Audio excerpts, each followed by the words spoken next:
Hey, Dustin Tibbetts here, financial advisor with Jazz Wealth Managers. How's everybody doing out there today? Welcome back. We took a little time off from these videos to gather our thoughts and come up with some really cool ideas. So we've got a lot of great videos coming out over the next couple days and, of course, the couple weeks. Today, I want to talk about 4 changes, as I usually do, 4 changes to Social Security for 2020. So if you find yourself near or collecting Social Security, or you just have questions, a lot of people find it complicated. We're going to go through really quickly here in our FinTips series, where this is the FinTips series. We'll just go real quick. So let's dive in. The first thing is, for 2020, you get a small cost of living adjustment to your Social Security. You're going to hear people say you get a small COLA adjustment. That's just another way of saying cost of living adjustment.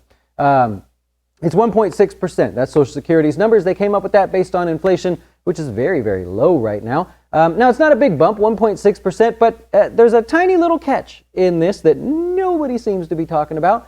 Your Social Security payments, about 50% of you, according to Social Security, you pay taxes on some portion of your benefits. If you have income that's too high or is creeping up there, you actually do pay taxes on a portion of your Social Security. It could be as high as 85%.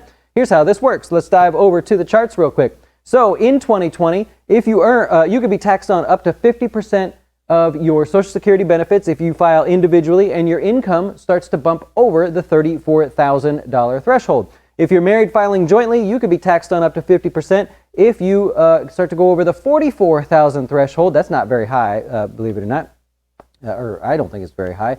But here's the thing. So you got a small increase in your Social Security, right?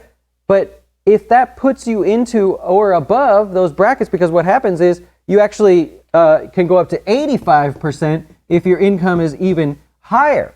So if you got a 1.6% raise, I know it's tiny, not a big deal, but if you got a little bit of a raise now, you could find yourself owing tax on a portion of your Social Security benefits, or if you had other income from IRA distributions and municipal bond interest or whatever it may be, you could find that all of a sudden you got to pay tax on your Social Security, and it's a sizable bump. So while you got just a little bit of a bump in your cost of living, all of a sudden you may be sort of moving through the Social Security tax brackets, if you will. So they didn't raise those thresholds. Those numbers are the same as they were last year. So it's like a sneaky little tax in there, if you catch my drift. Okay, number 2, the earnings limit has been raised. Okay, so here's how this works. If you are claiming your Social Security before your full retirement age, you should know what that is, by the way. But if you're claiming Social Security before your full retirement age and you decide to keep working, you're making a few dollars out there and all that's good there, you have an earnings limit. If you make too much, then they're going to withhold some of your earnings, your Social Security benefits, okay? So here's how this works. If you retire after 2020, your number went up to $18,240, right? That's your earnings limit if you are deciding to continue to work and you're collecting Social Security and you have not reached your full retirement age. It's $48,600 if you are retiring. Oops, $48,600. That's horrible. If you're retiring here in 2020, right? So that's your earnings limit there. Now, one thing I want you to notice is if you make more than that, let's say you're retiring next year, whatever it is, and this is your earnings limit and they don't increase it for whatever reason. Keep in mind that if you really pay attention to what I said a second ago, I didn't say you lost your benefits forever or you were giving up a portion of your benefits. Social Security actually just withholds it. It's still yours. You're still going to get it when you reach full retirement age. But if you take Social Security before reaching full retirement age and your income happens to exceed the new raised earnings limit, you're going to find that they withheld some of your Social Security. So just want to point that out. It's not lost forever. I know that someone's going to be thinking, holy cow, this sucks. But that's not it. Okay. For those of you not collecting Social Security yet, the tax limit, the cap, they call it a tax cap on the income for what you're charged Social Security on. That's a bad way of saying it, but if you make $1, you owe a percentage in Social Security tax. If you earn $10,000, $20,000, $30,000, $40,000, $100,000, you're obviously paying a portion of your paycheck to Social Security to pay in. Well, they raised that limit as well. So the new limit is $137,700. So real quickly, here's how this works.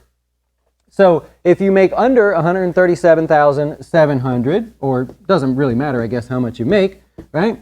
You are paying in Social Security. The part that you're paying in is 6.2%, and your employer, assuming that they are doing everything correctly, is paying in 6.2%. That number didn't change. A total of 12.4% gets paid in for employed individuals. But here's the thing: if you make more than $137,000, you don't continue to pay. It stops at the new limit of $137,700 for the year 2020, and that's basically that one. So that's number 3. Number 4, that puts us to the end one here. The earnings required to earn 1 credit of Social Security has been bumped up. Does that sound like foreign to you? Did you know this is how this works? You need to earn a total of 40 credits total to qualify. It's hard to write and talk, man. 40 credits in total to qualify for Social Security. You get those 40 credits, you are eligible for Social Security or whatever your payment is.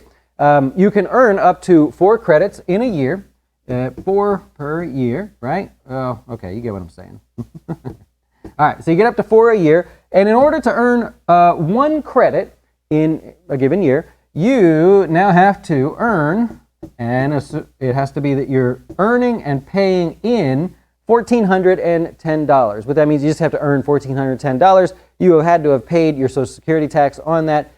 So it can't be just like from selling stuff on eBay and you just swap cash or whatever it is.